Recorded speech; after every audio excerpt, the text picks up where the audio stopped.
The massive space station hung in the darkness like a jewel. Axiom Prime was its name, and it was home to the Galactic Council.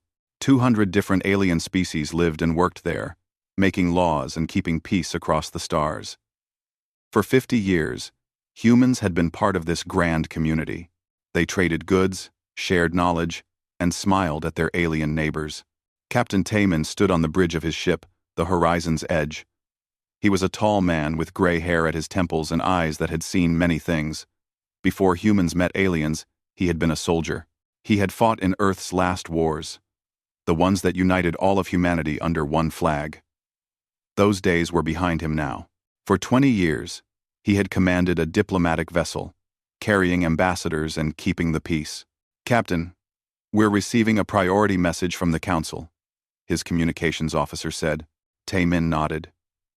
"Put it through." The holographic display flickered to life. Ambassador Ji Woo appeared before him. She was a woman in her 40s, elegant and composed. Her black hair was pulled back in a simple style, and she wore the formal robes of Earth's diplomatic corps. Behind her, Taemin could see the chaos of the council chambers. "Captain, I need you to return to Axiom Prime immediately," Jiwoo said. Her voice was calm, but Taemin heard the tension underneath. "We have a situation." "What kind of situation, Ambassador?" "The kind that starts wars," she replied. 3 hours later, Taemin walked through the corridors of Axiom Prime. The station was always busy, but today it felt different. Aliens moved quickly, speaking in hushed tones. Fear had a smell, and it was the same across all species. He entered the council chambers where Jiwoo was waiting. Beside her stood Commander Hyunseo, the military attaché. Hyunseo was younger than both of them, a former special forces operator with sharp eyes that missed nothing. She gave Taemin a brief nod. "Thank you for coming so quickly," Jiwoo said. "We need to discuss the Draviks." Taemin had heard that name before. The Draviks Confederacy was an empire, far out on the galactic rim. They were conquerors, slavers, and killers. For years, they had been expanding their territory, crushing peaceful species beneath their boots. "What have they done now?" Taemin asked. Hyunseo pulled up a holographic map. Red dots marked conquered worlds. There were dozens of them. In the last 10 years, they've destroyed or enslaved 43 civilizations. Species that had lived for thousands of years are simply gone now. "And the Council has done nothing?" Taemin asked, though he already knew the answer. "The Council believes the Draviks will stop before reaching our space," Jiwoo said. There was frustration in her voice. "They think diplomacy will work. Will it?" "No," Hyunseo said flatly. "The Draviks don't negotiate. They conquer. It's their culture, their religion, their entire way of life." The council session began an hour later. Taemin stood in the observation gallery, watching as representatives from 200 worlds gathered in the vast chamber. It was an impressive sight. Beings of every shape and size, some breathing oxygen, others methane, some with scales, others with fur or feathers or skin like crystal. Ambassador Ji Woo stood at the human podium. Her voice was clear and strong. "Honored counselors, the Draviks Confederacy represents a threat to all peaceful species in this galaxy. They have shown no interest in diplomacy. Every attempt at contact has been met with violence. We must act now, before they grow stronger." From across the chamber, a voice boomed. It belonged to Counselor Vex Thor, a reptilian being from the Krellian Republic. His scales were deep green, and his eyes were cold. "The human speaks of threats, but I see only fear. Your people fear conflict, Ambassador. You always have." Jiwoo's expression didn't change, but Taemin saw her hands tighten on the podium. "We don't fear conflict, Counselor. We respect it. There's a difference." Vex's Thor laughed, a harsh sound that echoed through the chamber. "Respect? Is that what you call it?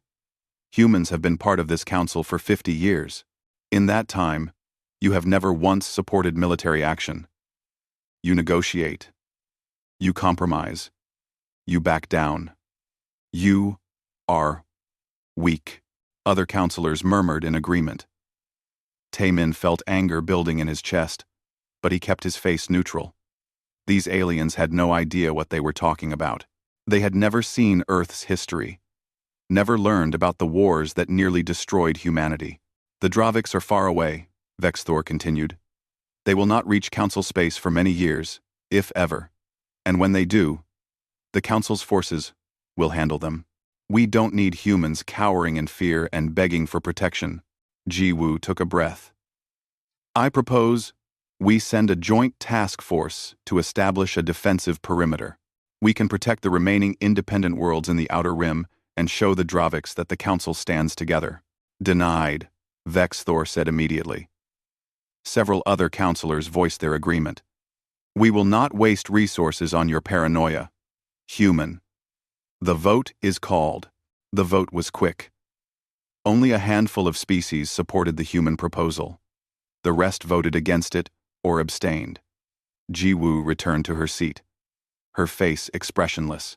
After the session ended, Taemin met with Ji-woo and Hyun-seo in a private conference room. They're fools, Hyun-seo said, pacing like a caged animal. They have no idea what's coming. They'll learn, Ji-woo said quietly. The question is, how many will die before they do? Taemin's communication device chimed. He looked down at the message and felt his blood turn cold. Ambassador, I'm receiving reports from our frontier colonies. 3 settlements have stopped responding to hails. Communication malfunction? Ji-woo asked. But her tone said she already knew the answer. All 3 at once? Hyun-seo shook her head. No. Something's happened to them.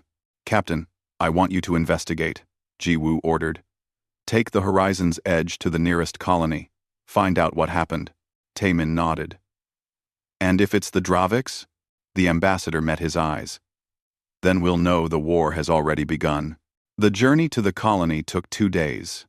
It was a world called New Jeju, settled by Korean colonists 30 years ago. It should have been home to 50,000 people, farmers, teachers, children playing in parks under an alien sun.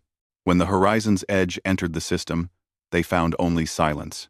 Taemin stood on the bridge, staring at the view screen. The colony was still there. The buildings stood intact. But there were no lights. No transmissions. No signs of life. Launch a probe, he ordered. I want full sensor sweeps. The probe descended through the atmosphere. Its cameras sent back images that would haunt Taemin for the rest of his life. The streets were empty. Bodies lay where they had fallen. The Draviks had come like a storm, killing everything in their path. Captain, his sensor officer said, her voice shaking. I'm detecting Dravik's energy signatures. Their ships were here within the last 48 hours. Taemin closed his eyes for a moment. When he opened them, they were hard as stone. Send all data to Ambassador Ji-woo immediately. Then, plot a course back to Axiom Prime.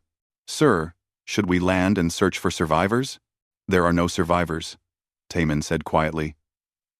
As the Horizon's Edge turned away from the dead world, Taemin thought about Counselor Vexthor's words. Humans fear conflict. You are weak. The counselor was wrong. Humans didn't fear conflict. They feared what they became when they fought. They feared the darkness that lived in every human heart, the capacity for terrible violence that had nearly destroyed their own world. But the Draviks had made a mistake. They had attacked human colonies. They had killed human children. And now, humanity would have to remember what it had spent 50 years trying to forget. They would remember how to fight. They would remember how to kill. And the galaxy would learn that human peace was a choice, not a weakness. The war had begun, and the council had no idea what was coming. The emergency council session was called within hours of Taemin's report. This time, the chamber was packed. Every species wanted to hear what the humans had discovered. Ambassador Ji-woo stood at her podium again, but now, a massive holographic display floated above the chamber floor. It showed the images from New Jeju. Dead streets, empty homes, a colony destroyed. 3 human settlements have been attacked, Jiwoo said. Her voice was steady, but everyone could hear the anger beneath it. 50,000 people are dead. Men, women, children. The Draviks showed no mercy. Counselor Vex's Thor stood. His green scales seemed darker today. This is tragic, Ambassador. But 3 colonies are far from Council space. Perhaps these were isolated raids. They weren't raids, Commander Hyunseo said, stepping forward. She wore her military uniform now. Not diplomatic robes. These were test strikes. The Draviks wanted to see how we would respond. And how will you respond? Vex Thor asked. With more talking? More peace proposals? Before Jiwoo could answer, a message flashed across every display in the chamber. It was from the Draviks. The image that appeared was of a massive alien. Covered in dark armor, his eyes glowed red, and when he spoke, his voice was like grinding metal. I am Overlord Krathun, Supreme Commander of the Draviks Confederacy. To the species of the Galactic Council, we offer this choice. Surrender now, or be exterminated. You have 1 standard week to respond. There will be no negotiation. There will be no mercy. Choose wisely. End quote. The message ended. The chamber erupted in chaos. Aliens shouted in 100 languages. Some called for immediate military action. Others demanded they try diplomacy. A few suggested surrendering. Jiwoo turned to Vex Thor. You asked how we would respond? Counselor. Humanity withdraws from the Galactic Council. Effective immediately. The chamber fell silent. Even Vex Thor looked shocked. You're abandoning us? No, Jiwoo said. We're going home to prepare. When you're ready to actually fight instead of talk, contact us. She left the podium. Hyunseo and Tae-min followed her. As they walked through the corridors, they could hear the chaos continuing behind them. On Earth, things moved quickly. Admiral Sung-ho stood in the command center deep beneath the surface. He was 70 years old, with white hair and scars that told stories of old battles. He had fought in Earth's unification wars, the last global conflicts before humanity reached the stars. For 50 years, he had commanded fleets that never fired a shot. Today, that would change. Admiral, all fleets are responding to the recall, an officer reported. We'll have full mobilization within 72 hours. Sung-ho nodded. Around him, thousands of officers worked at their stations. Above them, holographic displays showed Earth's military assets. Ships that had been in storage were being brought online. Weapons, factories that had made peaceful tools were converting back to their original purpose. Soldiers who had become soft with peace were remembering their training. Dr. Youngmi entered the command center. She was a xenobiologist who had spent 20 years studying alien cultures. She had been on Axiom Prime when the crisis began, and had rushed home with vital information. Admiral, I've analyzed everything we know about the Draviks, she said, pulling up her research. They're predators. In their culture, showing mercy is seen as weakness. They've conquered 43 species in 10 years because those species either surrendered quickly or fought traditional defensive wars. Traditional defensive wars? Sung-ho asked. Static defenses, predictable tactics, rules of engagement. Youngmi shook her head. The Draviks don't follow rules. They attack civilians, destroy infrastructure, and use psychological warfare. Every species they've fought tried to be honorable. It got them killed. Sung-ho's eyes were cold. Then we won't be honorable. We'll be effective. On the horizon's edge, Lieutenant Jae-sung sat in his fighter cockpit, running system checks. He was 25 years old, fresh out of the academy. He had joined the diplomatic fleet because he wanted to explore the stars and make friends with aliens. He had never expected to go to war. All systems green, he reported to the flight deck. His hands were shaking slightly. He forced them to be still. Captain Taemin's voice came through the comms. Lieutenant, you don't have to do this. You're a diplomatic pilot, not a combat pilot. With respect, sir, I'm a human pilot, Jae-sung replied. And humans protect their own. Across the galaxy, the Draviks prepared for easy victories. Overlord Krathun stood in his command ship, studying intelligence reports about humans. According to the Galactic Council's own files, humans were peaceful. They avoided conflict. They negotiated, rather than fought. In 50 years on the Council, they had never once supported military action. They are prey, Krathun told his officers, weak and frightened. They will surrender or die quickly. One of his advisors, a younger warrior named Vekra, looked uncertain. My lord, their colonies fought back. We took casualties, minimal casualties. Krathun growled. A few dozen warriors against untrained civilians. When we face their real forces, they will crumble. The Dravik's fleet moved toward human space. 300 warships, armed with weapons that had destroyed dozens of civilizations. They expected an easy fight. They were wrong. The first engagement happened at a human colony called New Gwangju. The Dravik's fleet arrived, expecting to find a defenseless world. Instead, they found a trap. The colony had been evacuated. Every civilian was gone. But the defenses remained, and they were nothing like what the Draviks expected. Hidden weapons platforms activated. Mines filled space. And from behind the colony's moon, human warships emerged. These weren't the diplomatic vessels the Draviks had seen before. These were warships, designed for one purpose: to kill. Captain Bo Ram commanded the lead ship, the Retribution. She was 40 years old, with short black hair and eyes like ice. Before joining the diplomatic fleet, she had served in special operations. She had fought pirates and smugglers in the dark spaces between stars. She knew how to hurt enemies. All ships, open fire, she ordered calmly. The human fleet unleashed hell. Their weapons were different from standard Council technology. Instead of clean energy beams, they used kinetic weapons, missiles, and something the aliens had never seen before: nuclear warheads. The first Dravik ship died in a ball of atomic fire. Then another, and another. The aliens tried to fight back, but human ships moved in ways they didn't expect. They didn't stay still and trade shots. They danced through space, hitting and running, never staying in one place long enough to be targeted. What are these weapons? Vekra screamed as his ship shook from impact. What kind of civilization uses atomic bombs in space? The answer was simple. A civilization that knew how to fight total war. The Battle of New Gwangju lasted 3 hours.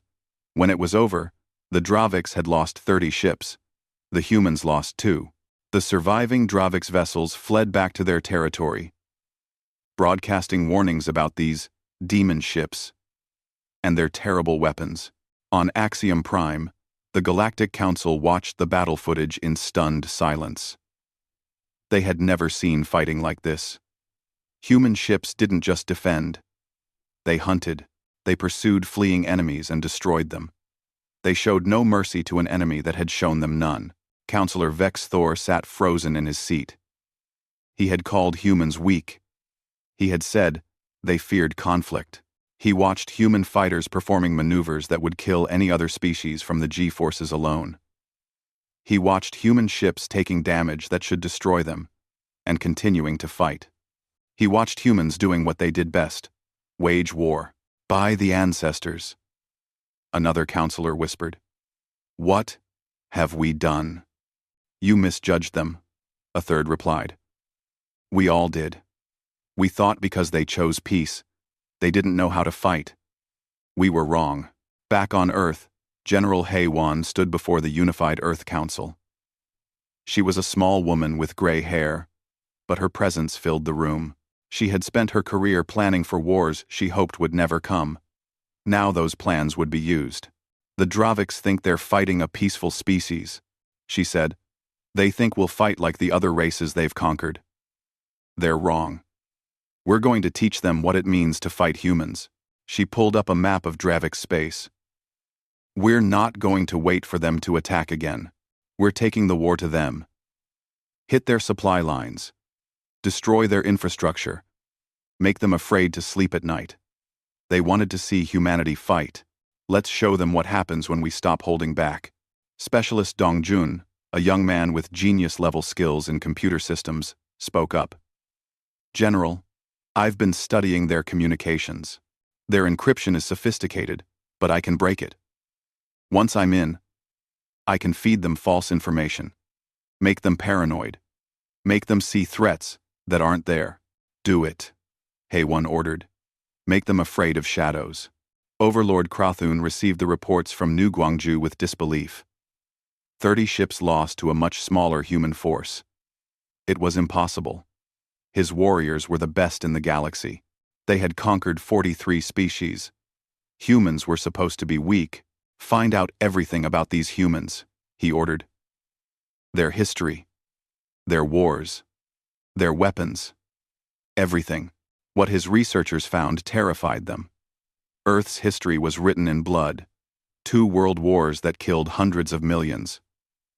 Weapons that could destroy entire cities in seconds. Conflicts that lasted years and ended only when one side was completely broken. Humans had spent 10,000 years perfecting the art of killing each other. My lord, Vecra said, his voice shaking. These humans, they're not like any species we've encountered. They don't just fight to survive. They fight to win. Completely. Totally. They don't stop until their enemy is destroyed. Krathun stared at the reports. For the first time in his life, he felt something he had never experienced before. Fear.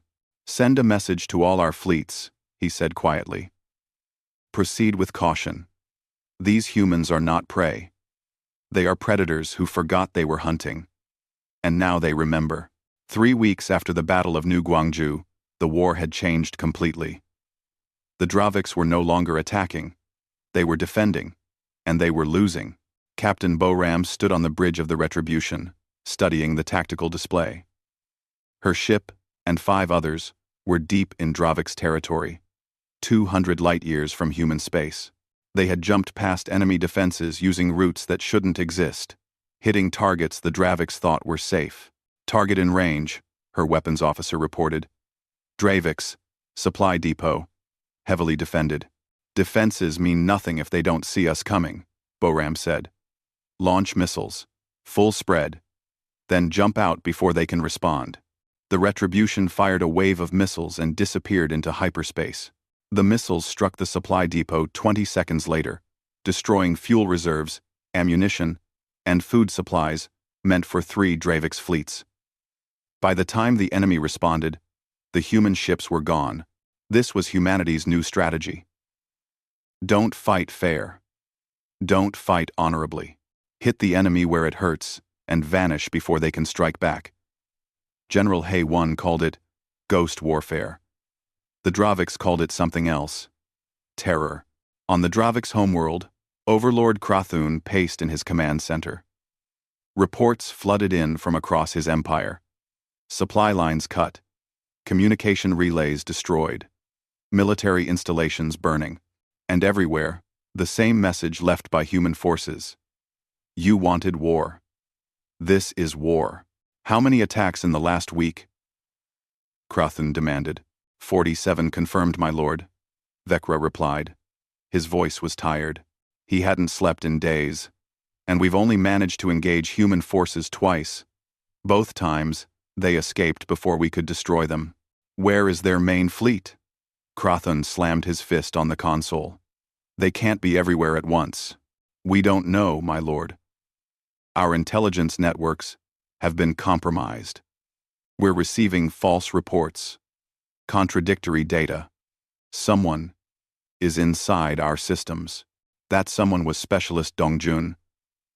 He sat in a secure facility on Earth, surrounded by dozens of screens showing Dravik's communication networks. He had broken their encryption 3 weeks ago. Since then, He had been conducting his own war.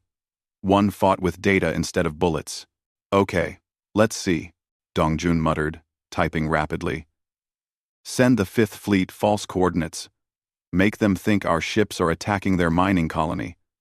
That'll pull them away from our real target. His supervisor, a woman named Commander Mi Young, watched over his shoulder. The Draviks are getting paranoid. They're starting to suspect their own people of being traitors. Good, Dongjun said without looking up. Paranoid enemies make mistakes, and we need them making mistakes. He sent another false report, this time claiming that a Dravik's admiral was secretly negotiating with humans. It wasn't true, but by the time the Draviks figured that out, the admiral would be arrested, and his fleet would be in chaos. This is cruel, Mi Young said quietly. Dongjun stopped typing and looked at her. His young face was hard. They killed 50,000 civilians on New Jeju. Men, women, and children. They didn't negotiate. They didn't show mercy. So now, we show them what happens when you make humans angry. Lieutenant Jae-sung flew his fighter through a debris field, dodging chunks of destroyed Dravik's warship. His squadron had just hit a Dravik's patrol, destroying 5 enemy vessels without losing a single fighter. 3 months ago, he had been a diplomatic pilot. Now he was an ace with 12 confirmed kills. Blue leader, this is Blue 3, came a voice over the comm. It was his wingman, a pilot named Lieutenant Kyung-suk. Jae-sung checked his sensors.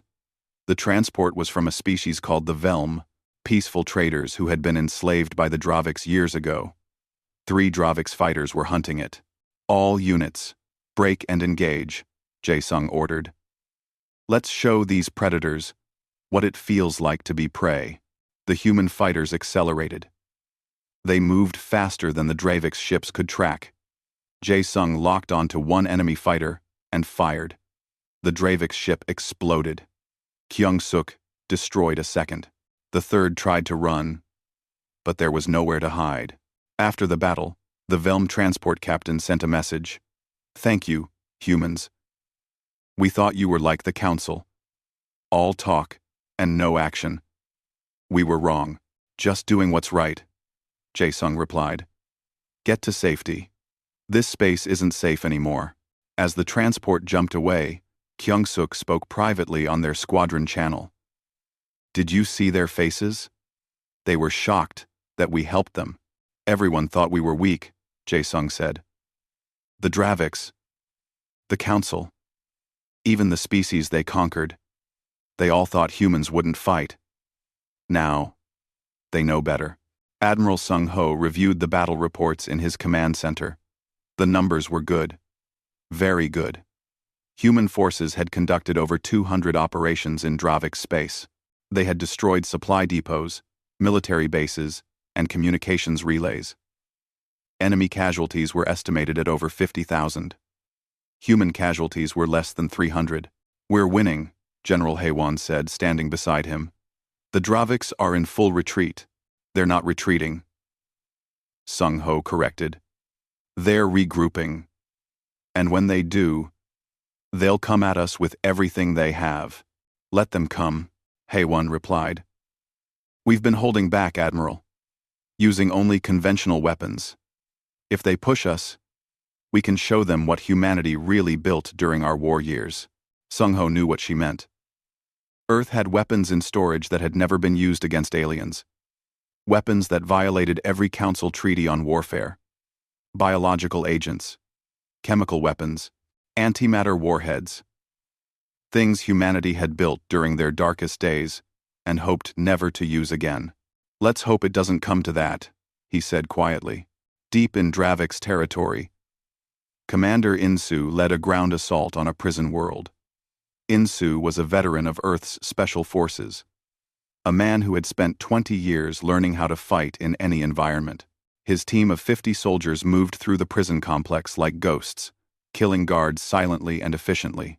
This is wrong, one of his soldiers said, looking at the prison cells. Inside were aliens of a dozen different species.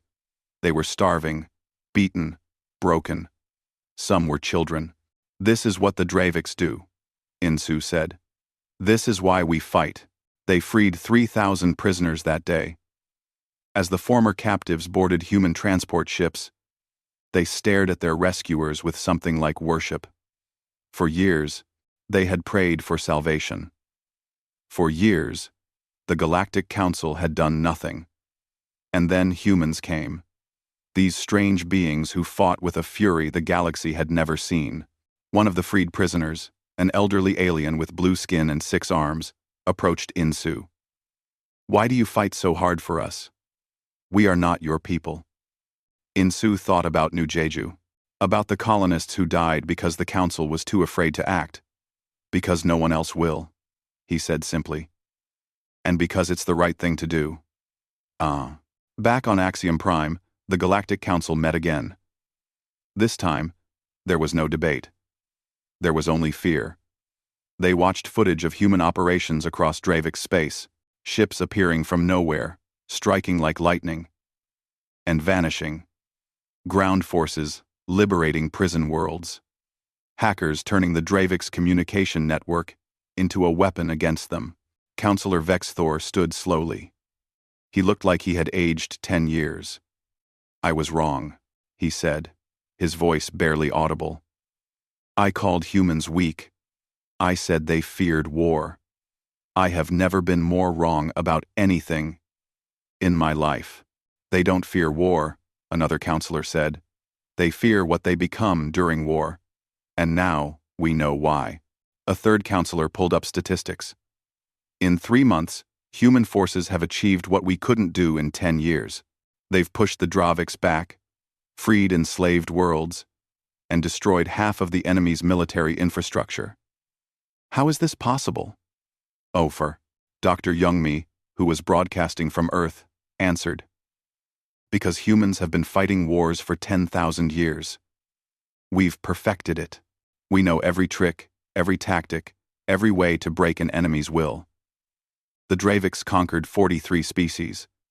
But those species didn't know how to fight total war. Humans invented it. Total war? Vexthor asked. What does that mean? It means you don't just fight the enemy's military, Youngmi explained. You fight their economy, their communications, their supply lines, their morale. You make them afraid to leave their homes. You turn their own systems against them. The council chamber was silent. Finally, a counselor from a species called the Tren spoke up. We need human help. The Draviks are retreating from human space. But they're moving toward us. They're desperate and angry. They'll take out their rage on council worlds. Then maybe the council should have listened to Ambassador Jiwoo 3 months ago, Vexthor said bitterly. She warned us. We ignored her. We called her people weak. And now we need them to save us. The question is, another counselor said, will they help us? After how we treated them?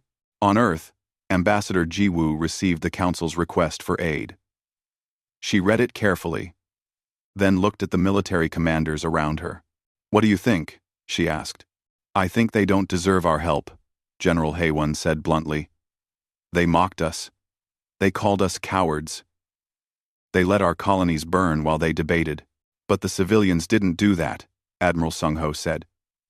The people on those council worlds are innocent. Just like our colonists were innocent. Jiwoo nodded slowly. If we refuse to help, we're no better than them. We become the thing we hate. We become people who let innocence suffer.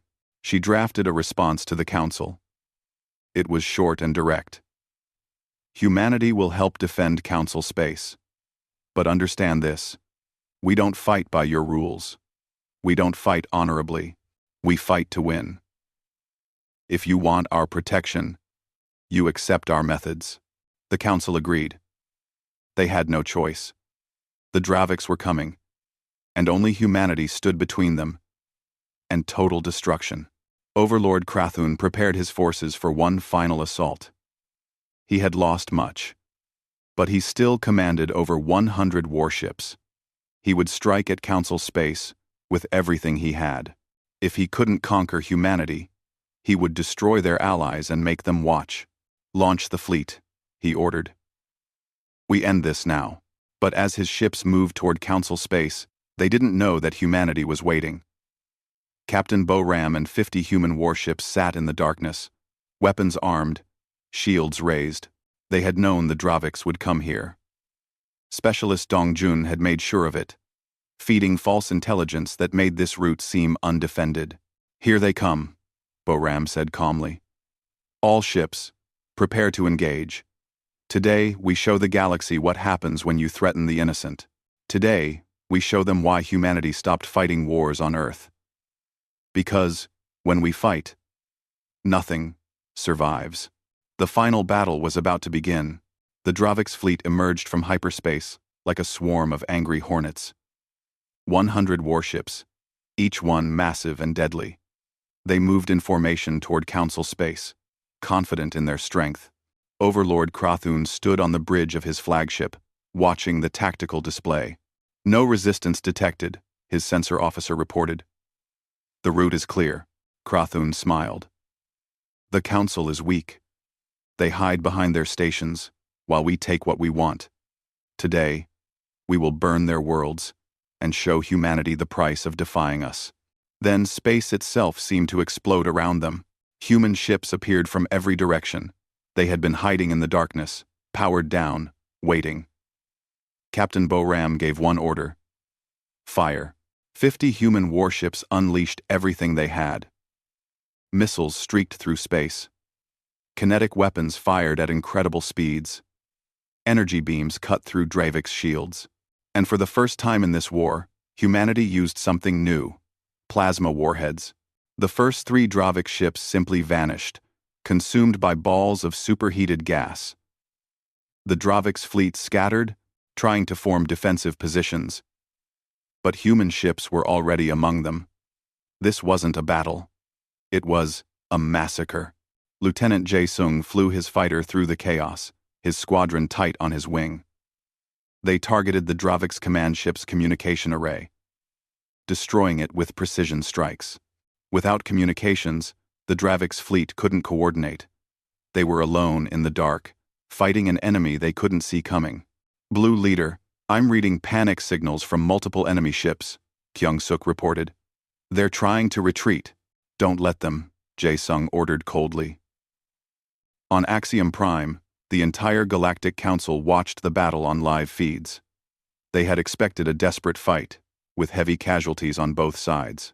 Instead, they watched human forces systematically destroying the Dravik's fleet. It wasn't just efficient, it was terrifying. By the gods, one counselor whispered. They're not just winning, they're annihilating them. Counselor Vexthor sat frozen, watching ships die by the dozen. We could have had this power on our side from the beginning. We could have saved 43 species if we had just listened. If we hadn't been so arrogant. It's not too late, another counselor said. Look, the Draviks are breaking. The humans are winning. No, Vexthor said quietly. The humans already won.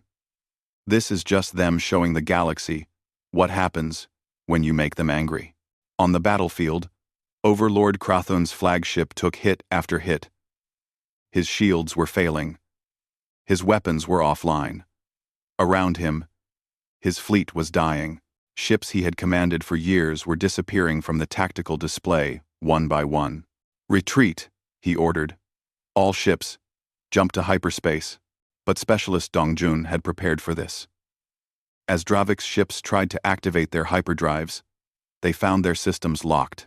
Dongjun had planted viruses in their navigation computers weeks ago, waiting for this moment. The Draviks were trapped. We can't jump, Vekra screamed. My lord, our hyperdrives won't engage. Krathun stared at his displays in horror. They planned this. All of it. The humans knew we would come here. They wanted us to come here. Captain Boram's face appeared on his view screen. She looked calm, almost bored. Overlord Krathun, this is Captain Boram of the human warship Retribution. You are surrounded. Your fleet is destroyed. Power down your weapons and prepare to be boarded.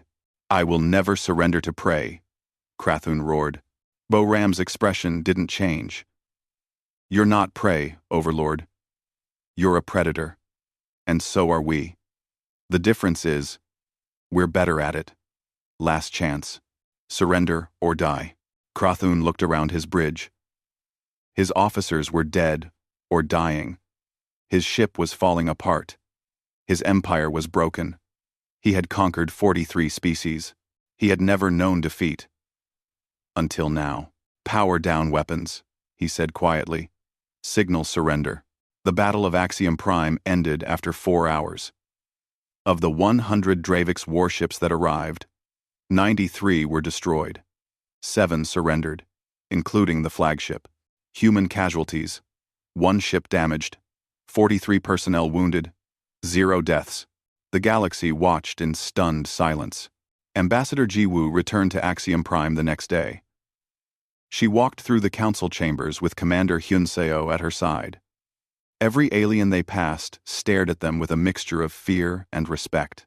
The humans who had been mocked as weak had just obliterated the galaxy's most dangerous threat. The council session was different this time. When Jiwoo entered, every counselor stood. It was a sign of respect, something they had never done before for any species. Counselor Vex Thor approached her. He looked old and tired. Ambassador Jiwoo, on behalf of the Galactic Council, I apologize. I apologize for doubting humanity, for calling you weak, for not listening when you warned us about the Dravix. I was wrong, and my arrogance cost lives. Jiwoo studied him for a long moment. Your apology is noted, Counselor, but it doesn't bring back the 50,000 people who died on our colonies while the Council debated. I know, Vex Thor said. Nothing can bring them back. But perhaps we can honor their memory by learning from our mistakes. What do you propose? Jiwoo asked. We want humanity to lead the Council's military forces, another counselor said. You've proven you know how to fight. You know how to win. We need that knowledge. Jiwoo shook her head. We don't want to lead. We don't want power. We just want to live in peace. Then teach us.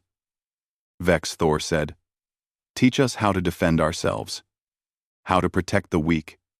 How to fight when we have no choice. Commander Hyunseo spoke up. You want us to teach you how to wage total war? Are you sure? Because once you learn, you can't unlearn it. War changes you. It changes your civilization. The galaxy is changing anyway, a counselor from the Trend said. The Dravix aren't the only threat out there. There will be others. We need to be ready. Jiwoo looked around the chamber. She saw fear in their eyes. Yes, but also determination. They had learned their lesson. Very well, we'll help. But on our terms. Name them. Vex Thor said immediately. First, the Council creates a joint defense force. Every member species contributes ships and personnel. No one hides behind neutrality anymore. Nods around the chamber. Second, we establish military academies on Axiom Prime and other worlds. We teach tactics, strategy, and yes, how to fight total war, if necessary. More nods. Third, and most important, we create war crimes, tribunals. The Dravix will face justice for what they did. Every species they enslaved will see their oppressors held accountable. Agreed, Vex Thor said. All of it. When do we begin? Immediately, Jiwoo replied. In the weeks that followed, Commander Insu led forces to liberate the remaining Dravix-held worlds. The prison planets were freed. Slaves were returned to their homes. The galaxy watched as human soldiers, who had been called weak just months ago, became liberators and heroes. On one freed world, an elderly alien approached Insu. She was from a species called the Meln, one of the first conquered by the Dravix. Why do you fight for us? She asked. We are not your people. Insu knelt down so he was at her level. A long time ago, humans fought terrible wars against each other. We almost destroyed our own world. We learned something from that horror. Strength without compassion is just cruelty. We're strong enough to fight, so we fight for those who can't. Tears ran down the old alien's face. Thank you. Thank you for remembering us when others forgot. Truster. Captain Taman supervised the transport of Dravik's prisoners to Axiom Prime for trial. Overlord Krathun was among them, his armor stripped away, his pride broken. As guards led him past Taman, the Overlord stopped. I don't understand you humans, Krathun said. You have the power to destroy us completely, to enslave us like we enslaved others. Why don't you? Taman looked at him with cold eyes. Because we're not like you. We know what it's like to be monsters. We've been there, and we chose to be better. Cloders. Enling. Cloders. Cloders 70 Prives. Cloders. Cloders. Cloders Enling. Cloders Enling. Cloders Enling. Cloders Enling. Even after what we did to your colonies? Especially after that. If we became like you, then all those people died for nothing. Their deaths would have broken us, turned us into the very thing we hate. We won't let that happen. Krathun was silent for a moment. You humans are the most dangerous species in the galaxy. Not because of your weapons or your tactics, but because you can be monsters and choose not to be. That's true power. Admiral Sung Ho and General He Won met with Council military leaders to begin training programs. Species from across the galaxy sent their best officers to learn from humanity. It was strange, teaching aliens how to fight, but it was also necessary. Remember, Sung Ho told a class of alien officers, the goal of war is peace. You fight not because you love violence, but because you love what you're protecting. The moment you start enjoying war is the moment you become the enemy. Dr. Youngmi published her research on the Dravik's conflict. It became required reading at every military academy in Council space. The paper was titled, The Paradox of Human Peace. Why Earth's most violent species became the galaxy's best protectors. In it, she wrote, humans don't fear war. They fear what they become during war. They've seen the darkness in their own hearts and chosen to rise above it. This is why they fight only when necessary, and why they fight with such terrible efficiency. They know the cost of violence, and they're willing to pay it to protect the innocent. Lieutenant Jae-sung received a medal for his actions during the war. He stood at attention as Ambassador Ji-woo pinned it to his uniform. You did well, Lieutenant, she said. I just did my job, ma'am, he replied. You did more than that. You showed the galaxy that humanity's youth hasn't forgotten how to fight when needed. But more importantly, you showed them that we know when to stop fighting. The trials of the Dravik's war criminals began. Overlord Krathun and his senior officers faced justice for their crimes. Representatives from 43 conquered species testified. Some aliens wanted execution. Others wanted enslavement. But the Council, following humanity's guidance, chose imprisonment and forced labor, rebuilding the worlds they had destroyed. They'll spend the rest of their lives fixing what they broke, Ji-woo explained. Death is too easy. They need to face what they did every single day. Counselor Vex Thor resigned from his position, but not in disgrace. He requested assignment to the new Joint Defense Force as a junior officer. I need to learn, he explained. I need to understand what I missed. Maybe then I can prevent another catastrophe. The galaxy was changing. Peace had returned, but it was a different kind of peace. Now it was backed by strength, by the knowledge that if threats arose, the Council would act. And humanity, the species once mocked as weak, stood at the center of it all, not as conquerors, not as rulers, but as protectors who knew the cost of war and were willing to pay it when necessary. 6 months after the war ended, the galaxy looked very different. The Galactic Council had restructured itself, creating the Office of Military Coordination with representatives from every member species. The Joint Defense Force now patrolled trade routes and protected vulnerable worlds. And at the heart of it all was humanity, teaching others what they had learned through centuries of blood and fire. Admiral Sung Ho stood before the first graduating class of the new Axiom Prime Military Academy. 500 officers from 60 different species filled the hall. They had spent 6 months learning human military doctrine, tactics, and most importantly, the ethics of warfare. "You came here as officers," Sung Ho said, his voice carrying through the hall. "You leave as protectors. Remember what we taught you. War is not glorious, it's not romantic. It's terrible and necessary, and it should always be the last option. But when you must fight, fight with everything you have. Fight to win. Fight to protect. And know when to stop." Among the graduates was a young Krellian officer named Tex Ral, nephew of the former counselor Vex Thor. He approached Sung Ho after the ceremony. "Admiral, my uncle asked me to give you a message. He says he finally understands what Ambassador Ji Woo meant when she said humans respect conflict rather than fear it." Sung Ho nodded.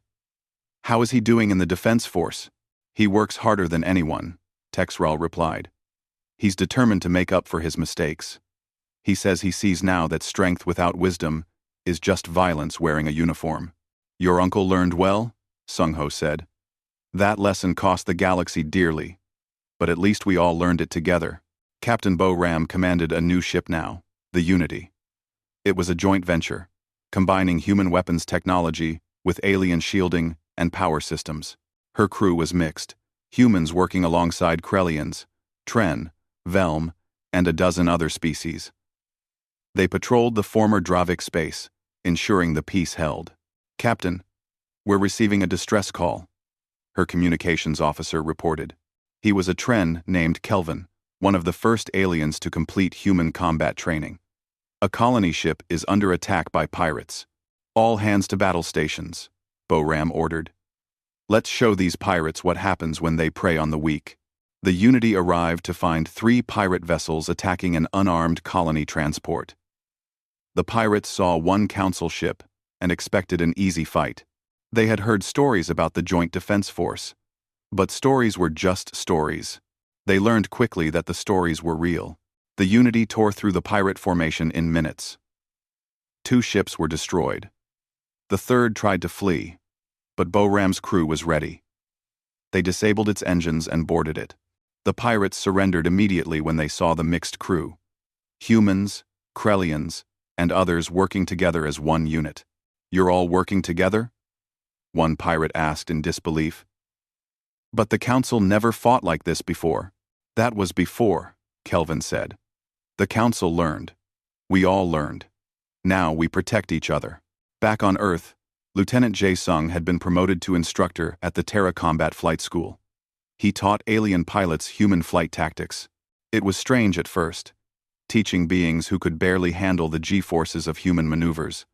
But they learned. They adapted. One student, a young Velm pilot named Sermana, struggled with aggressive tactics. Her species had been peaceful for millennia. Instructor Jae-sung, "This feels wrong. We're supposed to avoid conflict, not seek it out." Jae-sung understood. He remembered being a diplomatic pilot, hoping he would never have to fight. "You're not seeking conflict, Sermana. You're preparing for it. There's a difference. My people were once very peaceful too. Then war came to us. And we weren't ready. Thousands died because we hoped peace would be enough. Hope is beautiful, but it doesn't stop missiles." "But what if becoming warriors changes us?" she asked. "What if we lose who we are?" "Then you remember why you fight," Jae-sung replied. "You don't fight because you enjoy it. You fight to protect others. You fight so the innocent can live in peace. That's what separates soldiers from murderers." Purpose. Sermana practiced harder after that conversation.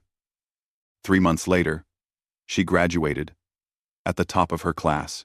Commander Insu worked on the Dravik's homeworld, supervising the reconstruction. The Draviks, who had not participated in war crimes, were allowed to remain. But they lived under council supervision. Many worked alongside freed slaves, rebuilding the worlds they had destroyed.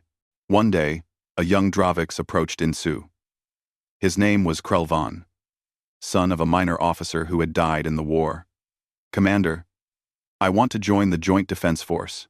Insu studied him. The young Dravix looked earnest, but Dravix culture was built on conquest. "Why?" "Because my father was wrong. My people were wrong. We thought strength meant taking what we wanted. You showed us that real strength is protecting what matters." Krelvan met Insu's eyes. "I want to learn the right way to be strong. It won't be easy," Insu warned. "Many species will never trust the Draviks. You'll have to prove yourself every day." "I know," Krelvan replied. "But someone has to be the first. Someone has to show that my people can change." Insu approved his application. Krelvan entered the academy with the next class. He faced prejudice and hatred from students whose species had been enslaved by his people. But he endured. He learned, and slowly, others began to see that even Draviks could choose a better path. Ambassador Jiwoo addressed the Galactic Council on the anniversary of the war's end. The chamber was packed. Every species wanted to hear what humanity had to say. "1 year ago, we stood at the edge of disaster," Jiwoo began. "The Draviks threatened to destroy everything we had built. The council was divided. Many believed humanity was weak, that we feared conflict, that we couldn't protect ourselves or others." She paused, looking around the chamber. "You were wrong. But so were we. We were wrong to think we could hide from violence. We were wrong to believe that if we were peaceful enough, threats would simply go away.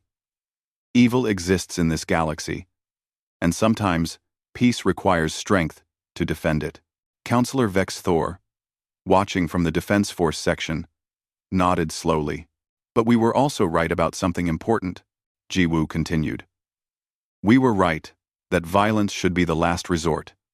That war should be fought with regret, not joy. That the goal of any conflict is the peace that comes after." She pulled up images on the main display. Freed slaves rebuilding their homes, mixed species crews patrolling space, children of different species playing together on worlds that had known only fear a year ago. "This is why we fight," Jiwoo said. "Not for glory, not for power, but for this. For the chance to live in peace. For the right of every species to exist without fear. We are all protectors now. All of us. Together." The council chamber erupted in applause. It wasn't the polite acknowledgement Jiwoo had received before. This was genuine respect, earned through blood and sacrifice. Dr. Youngmi published a follow-up to her famous paper. This one was called "After the Storm: How Humanity Taught the Galaxy to Be Warriors and Peacekeepers." In it, she wrote, "The true test of humanity's character wasn't how fiercely we fought. It was what we did after the fighting stopped. We could have used our victory to dominate the council, to demand tribute or territory. Instead, we shared our knowledge freely. We helped rebuild what was broken. We showed the galaxy that being the best at war doesn't mean you have to love war. It means you have the power to protect peace." Captain Taemin received a new assignment. He would command the council flagship, the Harmony, leading diplomatic missions across the galaxy. But this time, diplomacy would be backed by strength. The Harmony carried a full armament and a mixed crew trained in human tactics. "It's strange," Taemin said to Commander Hyun-so, who served as his first officer. "For 50 years, I commanded a diplomatic vessel that avoided conflict. Now I command a warship on a diplomatic mission." Hyun-seo smiled. "The galaxy finally understands what we always knew. True diplomacy isn't about being weak or strong. It's about having the strength to protect peace and the wisdom to know when to use it." They received their first mission. A species on the far rim was facing raids from unknown attackers. The council was sending the Harmony to investigate and protect them. "Just like old times," Taemin said. "No," Hyun-so corrected. Better than old times. This time, everyone knows we'll fight if we have to. General Haiwan stood in the Earth Defense Command Center, watching reports from across the galaxy. The Joint Defense Force was handling threats efficiently. Pirate attacks had dropped by 70%. Trade routes were safer than they had been in decades. The galaxy was learning. General, incoming transmission from Axiom Prime, an officer reported. The message was from the Council. A new threat had been detected in deep space. Unknown ships. Potentially hostile. They wanted human advisors to help assess the situation. Haiwan smiled. Send a reply. Tell them we're ready. We're always ready. Because that was humanity's gift to the galaxy.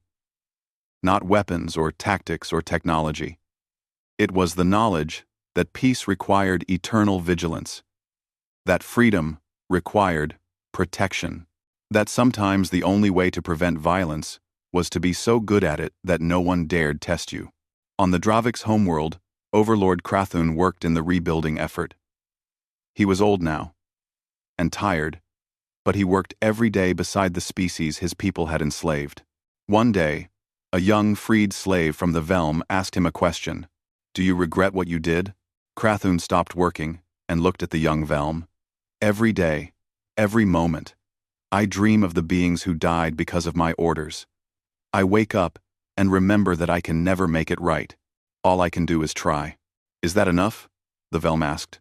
No, Krathun replied honestly. It will never be enough. But it's all I have. The young Velm studied him for a long moment, then handed him a tool. Then keep trying. That's what the humans taught us. That even the worst among us can choose to be better. Lieutenant Jae-sung, now a captain, flew patrol with Sermana, his former student. She had become an excellent pilot, combining Velm patience with human aggression. Together with two other pilots, one Krellian and one human, they guarded a trade route. Captain, I've been thinking, Sermana said over their private channel. A year ago, I didn't know how to fight. I thought violence was always wrong. But you humans taught me something important. I'm mourning. What's that? Jae-sung asked. That refusing to fight doesn't make you peaceful. It just makes you helpless. Real peace comes from having the strength to fight, and choosing not to, unless you must. Jae-sung smiled. They flew in formation, 4 different species working as one, protecting the innocent and maintaining the peace. It was what the galaxy should have been from the beginning.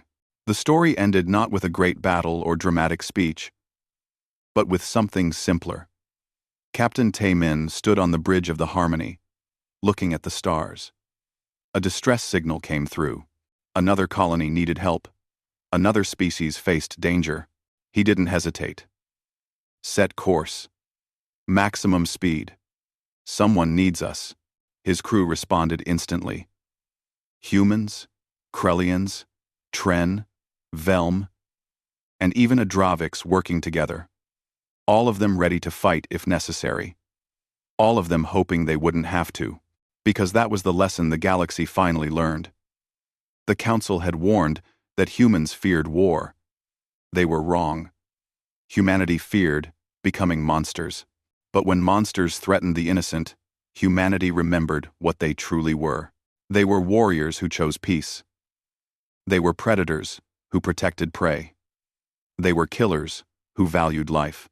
They were the galaxy's greatest paradox, a species that could wage total war, and chose instead to wage total peace. And when peace failed, when evil arose, when the innocent cried out for help, humanity stood ready. Not because they loved war, but because they loved what war protected. They loved the children who could grow up without fear, the traders who could fly without danger, the species who could exist without constantly looking over their shoulders. The Council had thought humans were weak. They learned the truth. Too late for some, but not too late for others. And now the galaxy stood together, protected by warriors who knew the cost of violence and were willing to pay it. The war was over. The peace had begun. And humanity stood watch, making sure this peace would last. Because that's what humans did. They protected. They remembered. They chose to be better than their worst instincts, and the galaxy was safer for it.